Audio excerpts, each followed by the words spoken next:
sejam bem-vindos a mais um vídeo aqui no canal. E nesse quadro nós vamos falar sobre pessoas que deveriam curar, que deveriam salvar, mas que matam.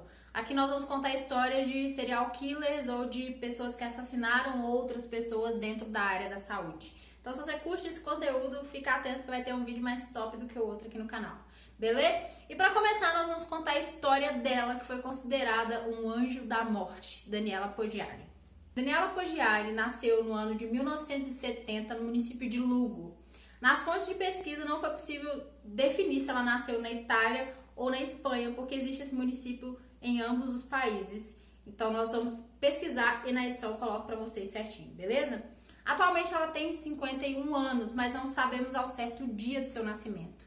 Também não existem muitas explicações sobre a formação, sobre a infância, a vida e infância de Daniela e sobre sua formação acadêmica.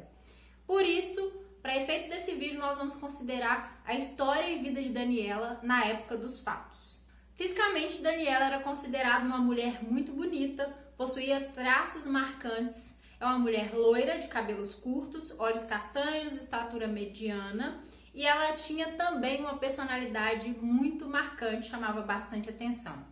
Em relação à personalidade de Daniela, existem informações contraditórias. Alguns amigos diziam, alguns conhecidos diziam que ela era uma pessoa um tanto quanto barulhenta, cínica, excêntrica e narcisista. Para vocês terem ideia, o egocentrismo era uma característica tão marcante em Daniela que alguns diziam que ela possuía complexo de Deus. Em contrapartida, outros adjetivos empregados por outras pessoas que conheciam Daniela eram amigável, agradável, confiável e boa de se trabalhar. Sabe-se que Daniela era uma profissional da enfermagem, porém não é possível dizer a qual classe da enfermagem ela pertencia, se tinha nível técnico ou nível superior. O que se sabe é que ela possuía muita experiência na área. Para vocês terem noção, ela já trabalhava com a enfermagem há mais ou menos 17 anos.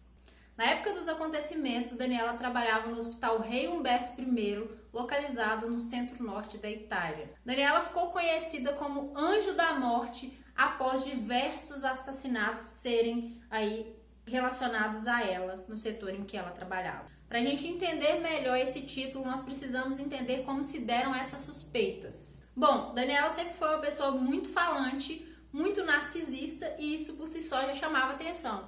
Até aí tudo bem que essas características são relacionadas a diversas pessoas que não necessariamente são assassinas.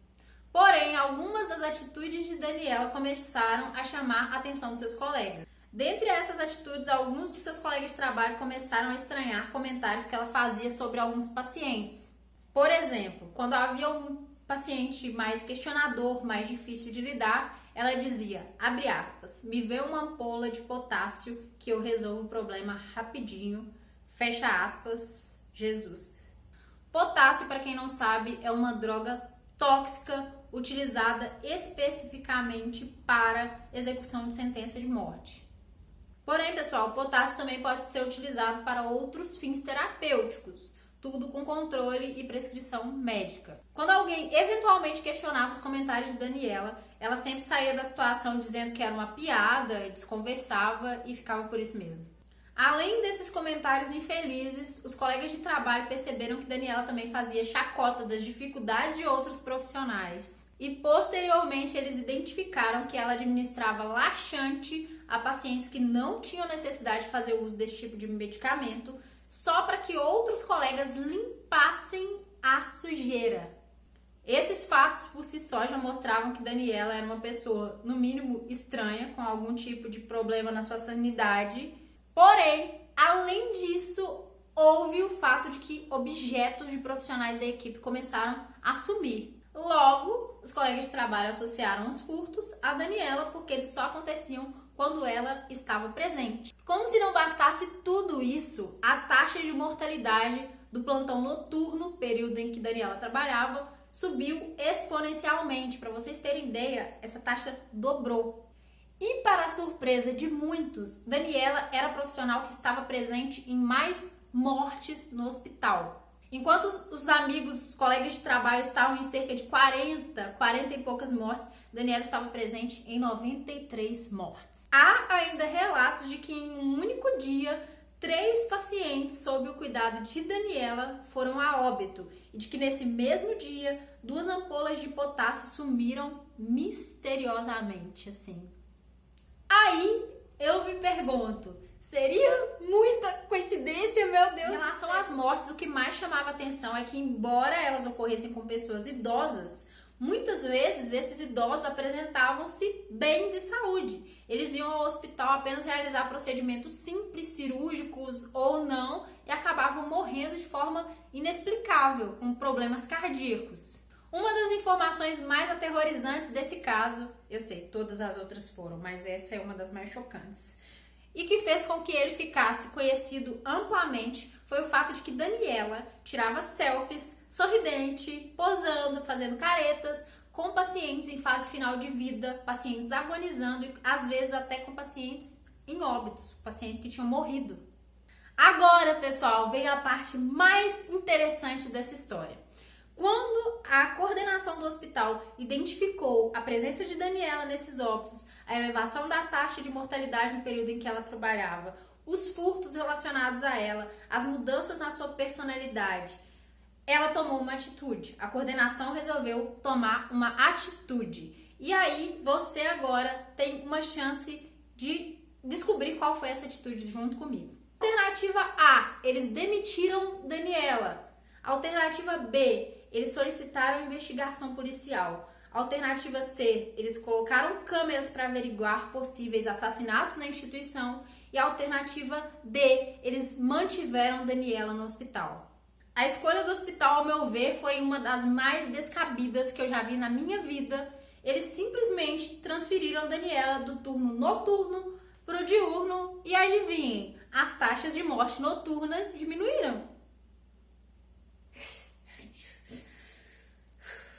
Como nenhuma providência real tinha sido tomada, os furtos continuavam, Daniela continuava trabalhando no hospital. Um tempo depois, bastante confiante, Daniela acabou postando nas suas redes sociais algumas daquelas fotos que foram tiradas. E aí sim, o hospital demitiu Daniela.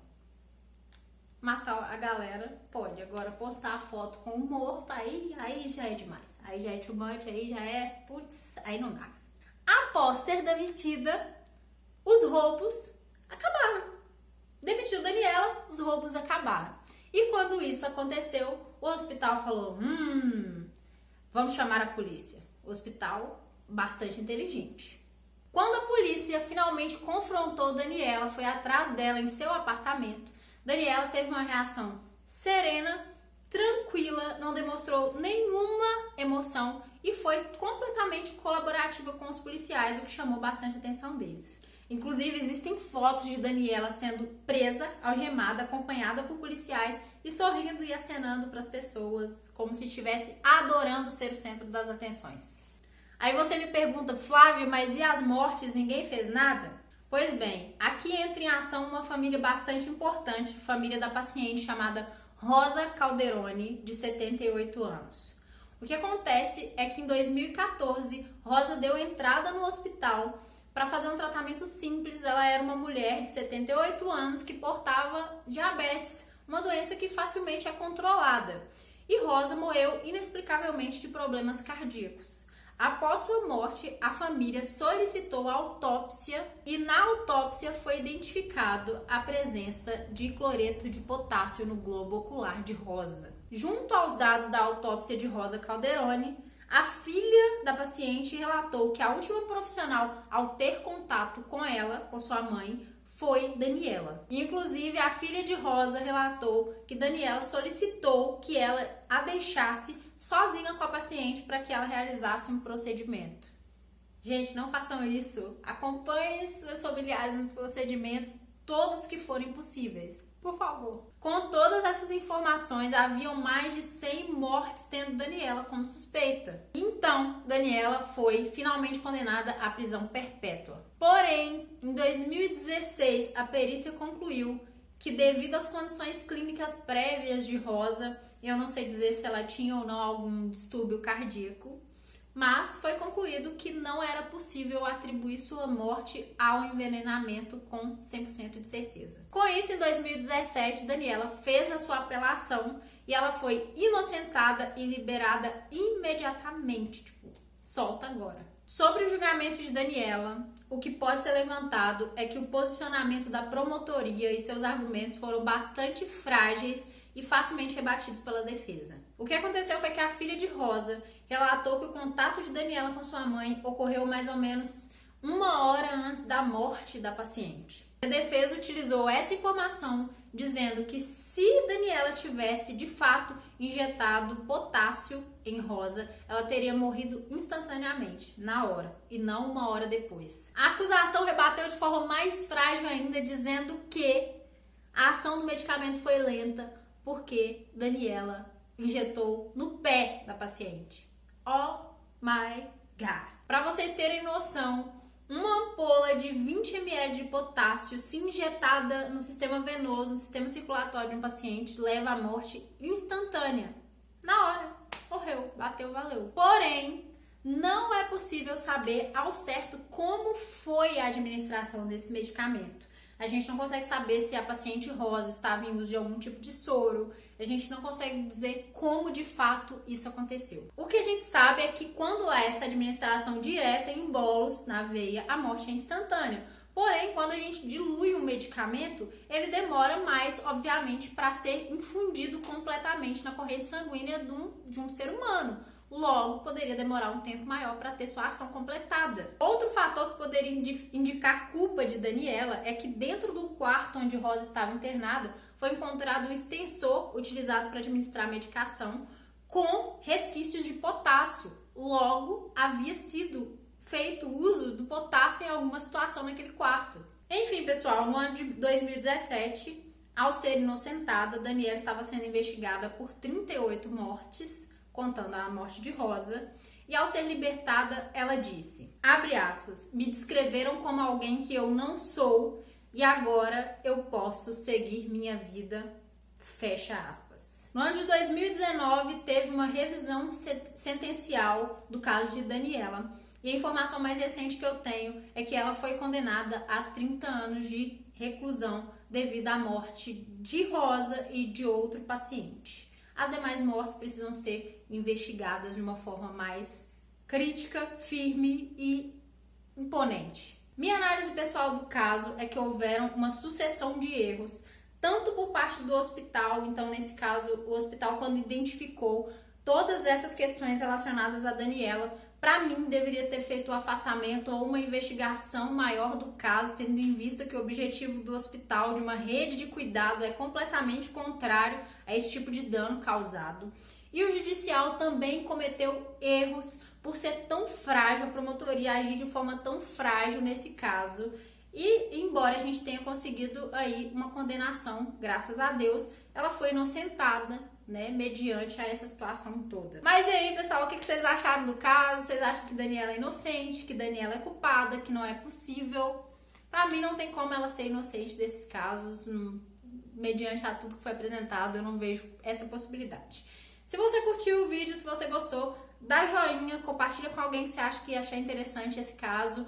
As fontes utilizadas, uma delas foi o documentário que tá lá na Netflix, na vermelhinha, Nurses Who Kill, que tem história de vários profissionais que, enfim, tiveram esse desfecho aí criminal. E quem quiser assistir, assiste lá. E os outros vídeos também que eu utilizei como fonte de coleta de dados, eu vou deixar aqui todos na descrição, beleza? Eu vejo vocês no próximo vídeo. Dê sugestão de nome pra esse quadro aqui e a gente se vê de novo. Tchau! Bye!